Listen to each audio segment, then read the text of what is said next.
بسم الله الرحمن الرحيم. ومن أحسن قولا ممن دعا إلى الله وعمل صالحا وقال إنني من المسلمين. بسم الله الرحمن الرحيم. إنا أرسلنا نوحا إلى قومه أن أنذر قومك من قبل أن يأتيهم عذاب أليم. قال يا قوم إني لكم نذير مبين. أن اعبدوا الله واتقوه وأطيعون يغفر لكم من ذنوبكم ويؤخركم إلى أجل مسمى إن أجل الله إذا جاء لا يؤخر لو كنتم تعلمون. السلام عليكم ورحمة الله وبركاته. إن الحمد لله نحمده ونستعينه ونستغفره ونعوذ بالله من شرور أنفسنا ومن سيئات أعمالنا. من يهده الله فلا مضل له ومن يضلله فلا هادي له وأشهد أن لا إله إلا الله وحده لا شريك له وأشهد أن محمدا عبده ورسوله صلى الله تعالى عليه وعلى آله وصحبه وسلم تسليما كثيرا. يا أيها الذين آمنوا اتقوا الله حق تقاته ولا تموتن إلا وأنتم مسلمون. يا أيها الناس اتقوا ربكم الذي خلقكم من نفس واحدة وخلق منها زوجها وبث منهما رجالا كثيرا ونساء واتقوا الله الذي تساءلون به والأرحام إن الله كان عليكم رقيبا. يا أيها الذين آمنوا اتقوا الله وقولوا قولا سديدا يصلح لكم أعمالكم ويغفر لكم ذنوبكم ومن يطع الله ورسوله فقد فاز فوزا عظيما. أما بعد فإن خير الحديث كتاب الله وخير الهدي هدي محمد صلى الله عليه وسلم وشر الأمور محدثاتها وكل محدثة بدعة وكل بدعة ضلالة وكل ضلالة في النار. أعوذ بالله من الشيطان الرجيم. بسم الله الرحمن الرحيم. إنا أرسلنا نوحا إلى قومه أن أنذر قومك من قبل أن يأتيهم عذاب أليم. قال يا قوم إني لكم نذير مبين. أن اعبدوا الله واتقوه وأطيعون يغفر لكم من ذنوبكم ويؤخركم إلى أجل مسمى إن أجل الله إذا جاء لا يؤخر لو كنتم تعلمون. মহান আল্লাহর সমস্ত প্রশংসা যে আল্লাহ পাক রব্বুল আলামিন আমাদেরকে সৃষ্টি করেছেন মানুষ করে এবং আমাদেরকে হিদায়াতের জন্য অসংখ্য আম্বিয়া এবং রসুল প্রেরণ করেছেন। দরুদ ও সালাম নাজিল হোক আমাদের প্রিয় নবী শেষ নবী মুহাম্মদ রাসূলুল্লাহ সাল্লাল্লাহু আলাইহি ওয়াসাল্লামের প্রতি, যিনি সমস্ত আম্বিয়া এবং রসুলগণের শেষ রসুল। আল্লাহুম্মা সাল্লি আলাইহি আল্লাহুম্মা বারিক আলাইহি। আজকের দর্সের বিষয়বস্তু হচ্ছে সূরা নূহের তাফসীর। কোরআনে কারীমে এমন একটি সূরা, যে সূরা আল্লাহ পাক রব্বুল আলামিন নাজিল করেছেন নূহ আলাইহিস সালামের ঘটনা সম্পর্কে, বিশেষ করে তাতে আর অন্য কিছু আলোচনা করা হয়নি। নূহ আলাইহিস সালামের দাওয়াত, ইসলামের, তৌহিদের এবং তার কওম, তার জাতির আচরণ, তার জাতির পরিণাম, এসব আল্লাহ পাক উল্লেখ করেছেন এই ছোট্ট একটি সূরায়। যে সূরার নামকরণই হয়েছে সূরাতুন নূহ। নূহ আলাইহিস সালামের নামে নাম রাখা হয়েছে এই সূরার। এই সূরা আল্লাহ পাক রব্বুল আলামিন নবী করিম সাল্লাল্লাহু আলাইহি ওয়াসাল্লামের মক্কি জীবনে নাজিল করেছেন। নবী করিম সাল্লাল্লাহু আলাইহি ওয়াসাল্লামের জীবন হচ্ছে মক্কার জীবন এবং মদিনার জীবন। মক্কায় নবী করিম সাল্লাল্লাহু আলাইহি ওয়াসাল্লাম নবী হওয়ার পরে কত বছর থেকেছেন? 13 বছর। আর মদিনায় 10 বছর। এই মোট 23 বছর নবী রসুল হওয়ার পরে রাসূলুল্লাহ সাল্লাল্লাহু আলাইহি ওয়াসাল্লামের নবুয়াতি রিসালাতি জীবন। তার আগে 40 বছর কেটেছে নবী হওয়ার পূর্বে। 63 বছর মোট বয়স নবী করিম সাল্লাল্লাহু আলাইহি ওয়াসাল্লামের।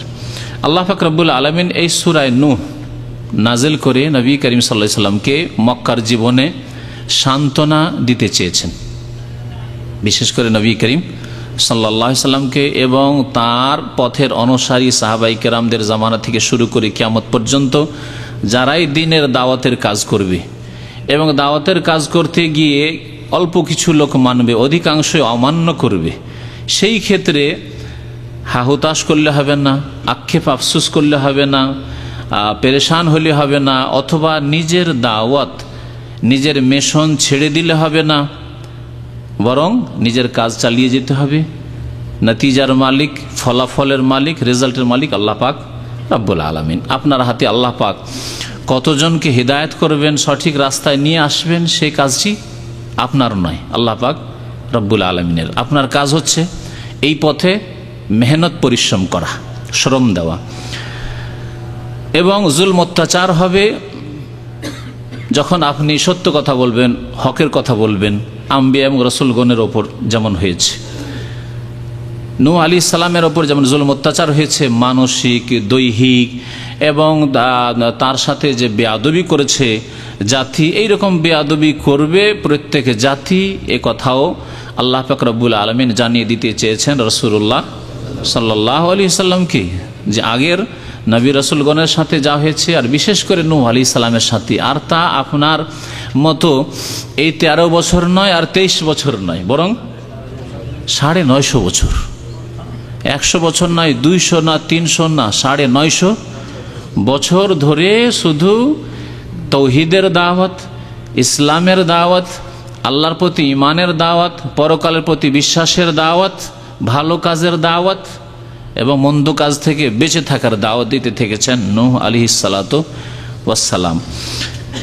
তো আয়াতের তাফসীর শুরু করি। আল্লাহ পাক রব্বুল আলামিন এই আয়াতগুলিতে ইরশাদ করছেন, ইন্না আরসালনা নূহান ইলা কওমিহি, নিশ্চয় আমি নূহ আলাইহিস সালামকে তার জাতির কাছে প্রেরণ করেছিলাম রসুল করে।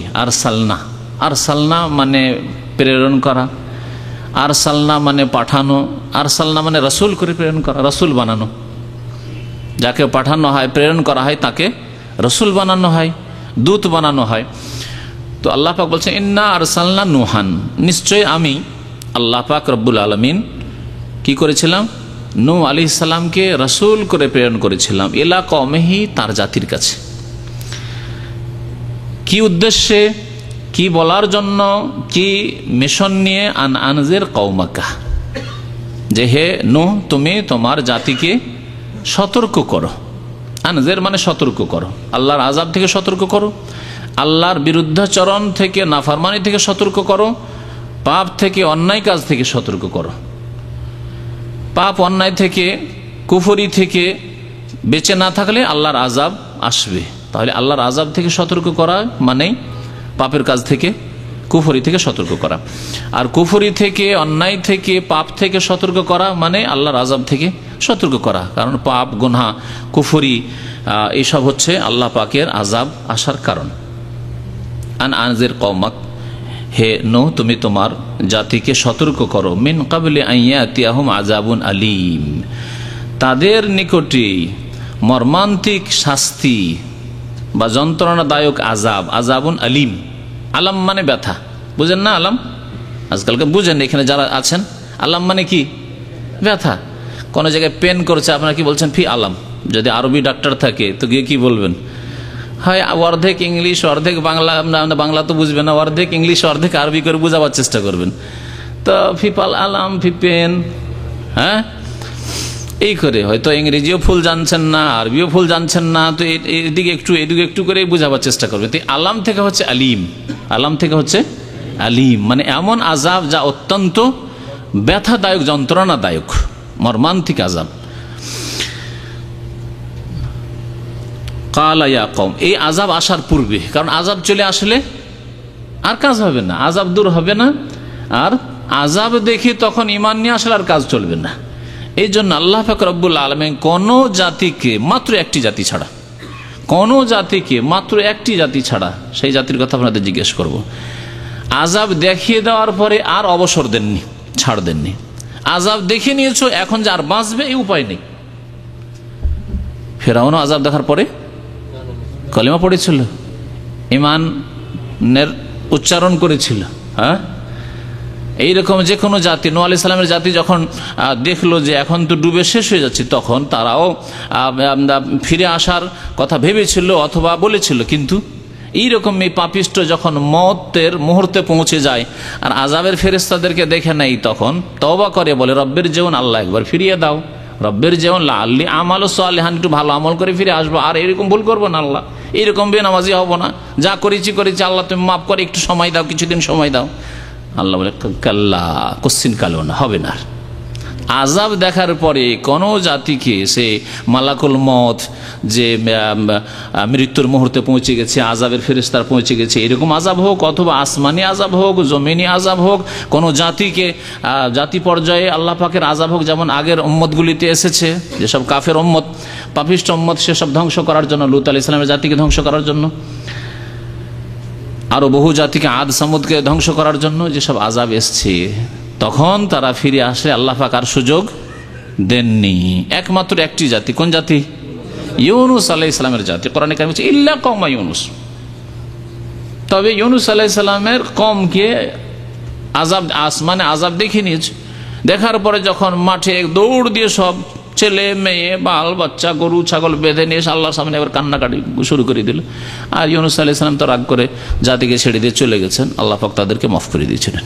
কোরআনে কারিমে আল্লাহ পাক এই ঘটনা বয়ান করেছেন।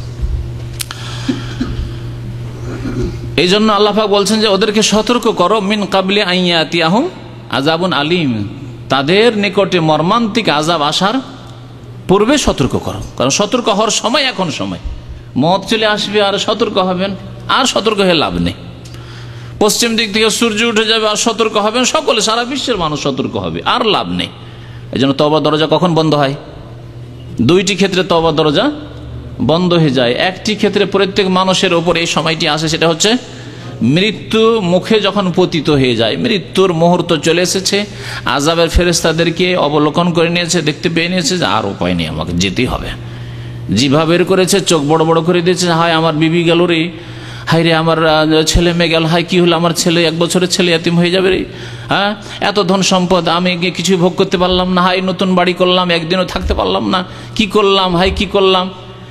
এই সময় তওবার দরজা বন্ধ হয়ে গেছে, ব্যাস। ইউকবালু তাওবাতুল আবদি মা লাম ইউগারগির, নবী করিম সাল্লাল্লাহু আলাইহি ওয়াসাল্লাম বলেছেন। আর এই সময়টি প্রত্যেক মানুষের জীবনে আসবে না, আসবে না? এমন এক সময় আসবে যখন সংশোধনের চেষ্টা করবেন। যারা ভালো মানুষ তারাও ভাবে যে হাই আমি 5 ওয়াক্ত নামাজ পড়লে, হাই তাহাজ্জুদ কেন পড়িনি, আল্লাহ যদি একটু সময় দাও আমি তাহাজ্জুদ ধরে নিতাম আজকে থেকে।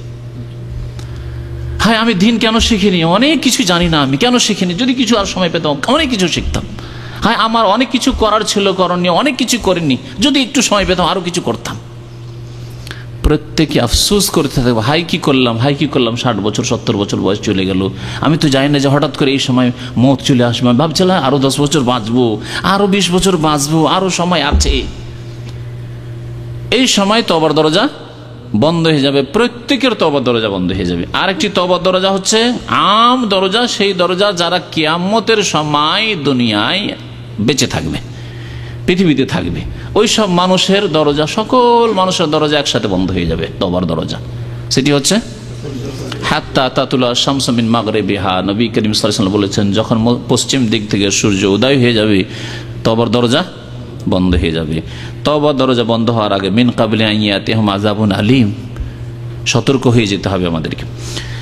আল্লাহ পাক আমাদেরকে সতর্ক হওয়ার এক্ষুনি যেন তৌফিক দান করেন। তারপরে নূহ আলাইহিস সালাম বললেন কালা ইয়া কওমি ইন্নী লাকুম নাযীরুম মুবিন, আল্লাহ আদেশ করলেন, এখন বলতে শুরু করলেন তিনি। কাল বললেন নূহ আলাইহিস সালাম, ইয়া কওমে, হে আমার সম্প্রদায়, হে আমার জাতি, ইন্নী লাকুম নাযীরুম মুবিন, আমি তোমাদের জন্য সুস্পষ্ট সতর্ককারী। নাযীর, আল্লাহ পাক নবীগণের 2টি গুণ বর্ণনা করেছেন, একটি অপরের বিপরীত, বাশির এবং নাযীর। হ্যাঁ, বাশিরা ওয়া নাযীরা কোরআনে আছে না? নবী সাল্লাল্লাহু আলাইহি ওয়াসাল্লামের একটি গুণ হচ্ছে বাশির মানে সুসংবাদ দাতা, আর নাযীরা মানে সাবধানকারী।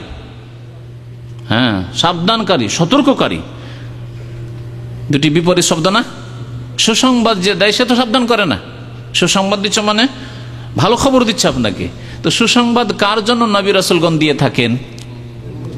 মুমিনদের জন্য, সৎকর্মশীলদের, শুধু মুমিন না, মুমিন মুত্তাকি আল্লাযীনা আমানু ওয়া কানু ইয়াত্তাকুন লাহুমুল বুশরা। আল্লাহ কি বলেছেন? যারা ঈমান নিয়ে আসার পরে সংযত হয়েছে, তাকওয়া পরহেজগারি গ্রহণ করেছে, গুনাহ থেকে বেঁচে থাকার জীবন গড়ে তুলেছে, তাদের জন্য লাহমুল বুশরা, তাদের জন্য সুসংবাদ রয়েছে, তাদের জন্য সুসংবাদ রয়েছে। তাহলে নবী রাসূলগণের একটি গুণবাচক নাম হচ্ছে বশীর, সুসংবাদদাতা। সৎকর্মশীলদেরকে, সালেহিনকে, ভালো কাজ যারা করেছেন, পাপ থেকে বেঁচে থেকেছেন, মুমিন মুত্তাকি, তাদেরকে সুসংবাদ দিয়েছেন। আর অসৎ ব্যক্তিদের জন্য, কাফেরের জন্য, বিদাতির জন্য, মুশরিকের জন্য, মুনাফিকের জন্য, পাপিষ্ঠদের জন্য নাজির, সতর্ককারী, সাবধানকারী। নূহ আলাইহিস সালাম বললেন, নূহ আলাইহিস সালাম সম্বোধন করেছেন কোন জাতিকে? কাফের জাতিকে, পাপিষ্ঠ জাতিকে, অপরাধী জাতিকে। সুতরাং এখানে বাশির বলা হয়নি, বলেছে নাজির, সতর্ক করছি তোমাদেরকে। ইন্নী লাকুম নাজিরুম মুবিন, আমি তোমাদের জন্য সুস্পষ্ট সতর্ককারী। তারপরে এই সতর্কতায় কোনো অস্পষ্টতা নেই। আমার ভাষায় জড়তা থাকতে পারে, আপনার বুঝতে অসুবিধা হইতে পারে। অনেকে আছেন যে বুঝাইতে পারি না আমরা, আপনাকে যেভাবে বোঝানো উচিত আমি বুঝাতে পারি না। কিন্তু আম্বিয়া এবং রাসূলগণকে আল্লাহ পাক রব্বুল আলামিন এত বাকপটু করেছিলেন, এত বলার শক্তি তাদের বাক শক্তি দিয়েছিলেন যে সুস্পষ্ট করে বুঝিয়েছেন। কোরআন সার্টিফিকেট দিচ্ছে। আমার সার্টিফিকেট নেই, কোরআনে কারীম আছে। কোনো মানুষের সার্টিফিকেট নেই যে খুব ভালো করে সে বুঝিয়ে দিতে পারে। সে আপনাকে হয়তো মনে হচ্ছে যে কেউ ভালো করে বুঝাইতে পারে, কেউ ভালো করে পারে না, কারো কথা বলে খুব সহজে বুঝতে পারি না। কিন্তু আল্লাহ পাক রব্বুল আলামিন নবীগণকে দেখেন কত সুন্দর সার্টিফিকেট দিয়েছে। ইন্নী লাকুম নাজির, সতর্ককারী, মুবিন, বয়ান থেকে, বয়ান বলেন না, বয়ান স্পষ্টকারী, নাজির সুস্পষ্ট ভাবে সতর্ক আমি করে দিচ্ছি। এমন কোন অস্পষ্টতা নেই যে বুঝতে পারলেন না তাওহীদ, বুঝতে পারলেন না রিসালাত, বুঝতে পারলেন না আখিরাত, বুঝতে পারলেন না আল্লাহর গুণাবলী, বুঝতে পারলেন না জান্নাত জাহান্নাম, আকীদা।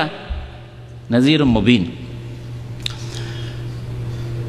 কি সম্পর্কে, বিষয়বস্তু কি, কি বলে সতর্ক করছি?